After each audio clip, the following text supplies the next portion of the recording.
Good morning, everyone. It's Friday. Today we've got Taylor Swift, millennials not knowing how to save their money, and why we're not using Apple Pay.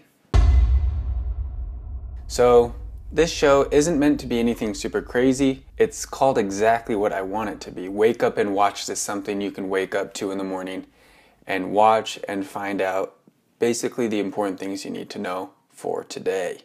So, you may notice that I, as well, am waking up and recording, which is why my hair isn't necessarily well combed. Let's get to the first item today. Today in tech. Taylor Swift, after breaking up in 2014 with Spotify, they're finally getting back together to celebrate her 1989 album hitting 10 million records sold and selling 100 million total songs. The pop singer announced that she's making all of her songs available on Spotify. She's already been on Apple Music, but now she's finally opening back up to Spotify. Apple Pay. I'm a user of Apple Pay when it's available, but that's the problem. According to some research and statistics, only 21% of people are using Apple Pay. 14% of people are using Samsung Pay, being people with Samsung phones, and 10% of people with access to Android Pay on their smartphone have actually used it. That's according to payments.com. The biggest issue here, though, is, like I said, you go to a store and you don't know if they're going to have mobile pay available. It's too risky to go shopping without your wallet only to show up to the cash register and find out that they don't have Apple Pay. So that's something that's kind of hindering me from going all in on Apple Pay, and I think that's something that's inhibiting everyone else as well. So as soon as all the different merchants are able to make that switch and make Apple Pay or mobile pay available everywhere, then I think we're going to finally start seeing some changes there. Dumb mistakes millennials are making with their money. Number one, not saving for retirement. If you start saving now, whether that's mutual funds or bonds, stocks, anything, time is the biggest factor here. The market goes up and down all the time. Let me show you right here with a little example. The market may go up and down and up and down and up and down and up and down and up and down, but over time, the thing to remember is that it's usually always going up. So if you cut this into like a little, let's look at this point and this point. This could be 2017, this could be 2018. You could have a huge loss, but the important thing to remember is that over time, it gradually goes up. The stock market's always been that way. So the key is to start investing right now. The second thing, millennials are not getting insurance, health insurance.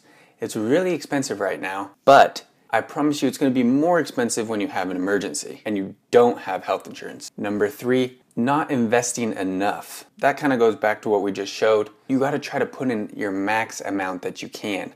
Some companies will match in your 401k or investment funds, so try to put away as much as you can. Number four, taking on too much debt. There's no reason to accumulate debt. I personally live by the motto that the only debt that is acceptable to me is if it's building my personal wealth or equity over time, like buying a house. That's a good reason to go into a little bit of debt. Number five, neglecting credit scores. I was one person who fell into this trap. When I was buying my house, I found out that my credit score did not exist, and you cannot get a mortgage loan without a credit score. So take your credit score seriously. Get a credit card, even if you're not really using it very often, just to build a little bit of credit. You can also put your name on a car loan.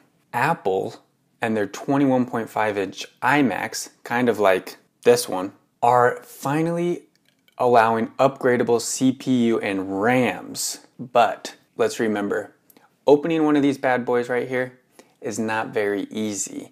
Replacing your RAM on a MacBook is a little bit easier task, but replacing the RAM on one of those bad boys can be a little bit of a challenge. Today is National Donald Duck Day. In 1934, Donald Duck made his first appearance as a cartoon character. Another fun fact, Donald Duck has appeared in more Disney films than any other cartoon.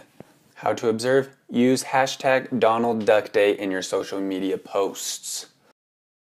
Word of the day today is squinny, a verb meaning to look or peer with eyes partly closed, aka squint. What to watch tonight? NBA Finals Game 4. The Warriors currently have a 3-0 lead on the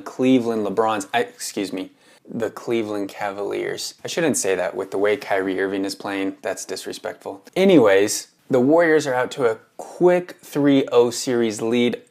Cleveland lost a heartbreaker in Game 3. They could close it out tonight, Game 4, and set a record of 16-0 in the playoffs. That means they have not lost a game in the playoffs. Wow. And finally, one thing I'm grateful for. Today, I am grateful for carpet. When I lived in Brazil for 2 years, they did not have carpet. You did not get the luxury of walking around barefoot. All the floors were, dirt, concrete, or tile. And even though it's 110 degrees in Brazil, the floor can be a little bit chilly and dirty and covered with mold. So I am grateful for carpet. Some people are into the whole hardwood floor thing. That's nice, it looks nice, but there's just something about being able to walk in soft carpet in your bare feet, and that is what I enjoy. That's it for today's show. Hope you enjoyed it. Leave some comments below of what you'd like to see. We've got a lot of cool stuff coming up. I've got some big plans for this show, a lot of fun things, a lot of interaction. So leave some comments, subscribe, and we'll see you guys next time.